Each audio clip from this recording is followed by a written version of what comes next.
रक्तातील कमतरता आणि हाडांचे दुखणे दूर ठेवणारी थंडीच्या दिवसातील ही पौष्टिक अशी करडईची भाजी एकदा नक्कीच खाल्ली पाहिजे.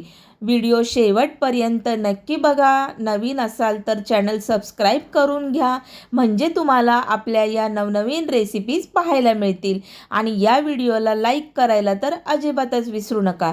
नमस्कार, दीपालीज मेजवानी या मराठी यूट्यूब चॅनलवर तुमचे खूप खूप खूप मनापासून स्वागत. आज आपण रक्तासाठी आणि हाडांसाठी अतिशय फायदेशीर असणारी गावरान चवीची करडईची भाजी बनवणार आहोत.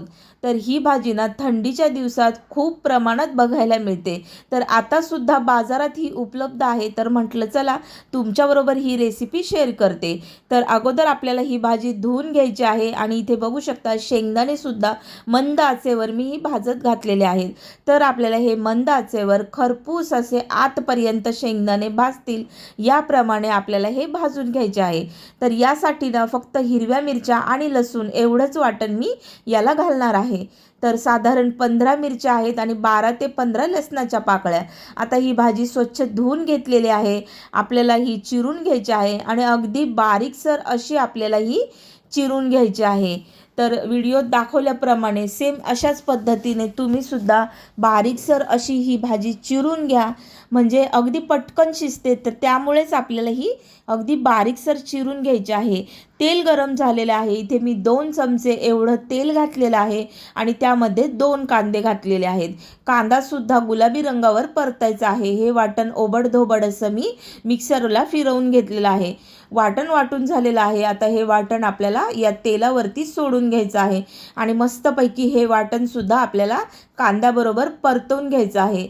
तर कांदा आपला परतून झाला, वाटणसुद्धा मस्त आपलं हे तेल सुटेपर्यंत परतवलेलं आहे.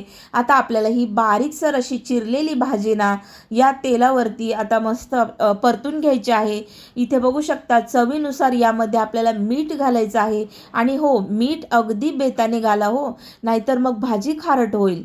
तर अंदाजेनुसार आपल्याला हे मीठ घालून घ्यायचं आहे आणि यावरती आता मस्त यावरती मी झाकण ठेवून घेणार आहे आणि झाकण देऊन ना वाफेवरतीच ही भाजी मी शिजवून घेणार आहे.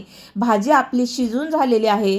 तर त्यामध्ये मी शेंगदाण्याचा कूट घालणार आहे. तर जवळपास अर्धी वाटी ना शेंगदाण्याचा कूट आहे. आता आपण यावरती घालून घ्यायचा आणि व्यवस्थित असं एकजीव करून घ्यायचं आहे. आता कूट मिक्स झाला ना तर यावरती अगदी 2 मिनिटांसाठी याला मी वाफ काढून घेणार आहे. झाकण ठेवायचं आहे आणि अगदी 2च मिनिटात ही भाजी तुम्ही सर्व करू शकता. इथे बघू शकता सर्व झालेली आहे भाजी.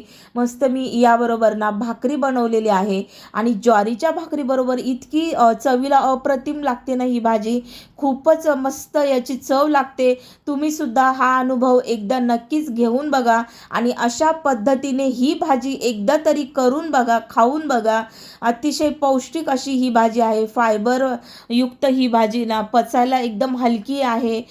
एकदा खा आणि मला कॉमेंट करून देखील नक्की सांगा.